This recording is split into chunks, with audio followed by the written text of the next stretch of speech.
la Letter of Intent et le Memorandum of Understanding. Lorsque vous êtes une société française ou quelques sociétés que ce fût qui travaillent avec les États-Unis ou qui exercent une activité dans le domaine international, ou même lorsque vous êtes un particulier qui conclut des contrats au niveau international, vous êtes souvent confronté à ces notions et parfois de manière assez inattendue parce que lorsque vous souhaitez faire affaire avec quelqu'un à l'étranger, il vous envoie tout à coup une Letter of Intent et vous propose de la signer, ou un Memorandum of Understanding et vous propose de le signer. Et vous ne savez pas forcément ce que ces notions veulent dire et à quoi cela correspond. Et parfois, les surprises sont importantes parce que justement, vous vous attendez à une contrainte là où il n'y en a pas, ou inversement.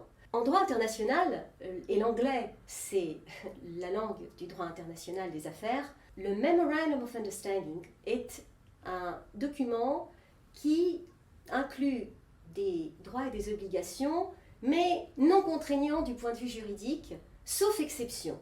Donc c'est un document qui pose la base d'une relation commerciale à venir, qui précise les intentions des parties de travailler ensemble, de réaliser ensemble un projet commercial, un projet d'affaires, mais qui n'est pas censé les lier juridiquement parlant. Sauf exception, encore une fois, sauf si il est expressément stipulé dans le Memorandum of Understanding qu'il est censé être juridiquement obligatoire. En droit français, la notion est habituellement traduite par les termes protocole d'accord. Mais protocole d'accord, en droit français, le plus souvent, c'est une notion identifiant un contrat contraignant, juridiquement obligatoire, dans le cadre duquel les droits et les obligations des parties sont censés donner lieu à une exécution forcée, imposée par un juge, voire par un juge d'exécution.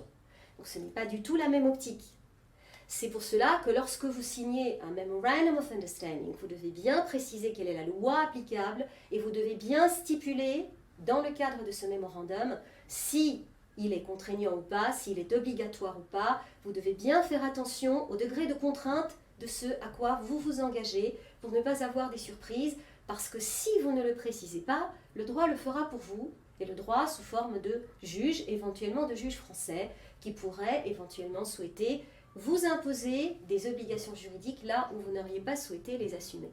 La Letter of Intent est à peu près similaire au Memorandum of Understanding, sauf qu'effectivement, elle est censée émaner d'une seule personne qui exprime une intention, juridiquement non contraignante, de réaliser des opérations commerciales, un partenariat avec une autre personne, souvent dans le domaine international. La Letter of Intent aussi peut devenir juridiquement obligatoire si elle le prévoit expressément. Mais encore faut-il, comme dans le Memorandum of Understanding, de bien prévoir ce qui est obligatoire, dans quelle mesure, ce qui ne l'est pas, etc. Et encore une fois, il est bon de stipuler une clause de loi applicable et une clause relative à la compétence juridictionnelle pour ne pas avoir de surprise à cet égard. En droit français, la lettre d'intention, telle qu'elle est définie par la loi, est définie dans le Code civil, dans sa version de 2006, et elle est définie comme étant un engagement contraignant. C'est une sûreté personnelle, c'est une obligation juridiquement contraignante qui peut donner lieu à une exécution forcée. Donc il faut bien faire attention, encore une fois, à prévoir la loi applicable, à bien préciser la notion que l'on vise exactement, le type d'engagement que l'on souhaite assumer. Et pour cela, il est parfois très utile de recourir à un professionnel dans ce domaine.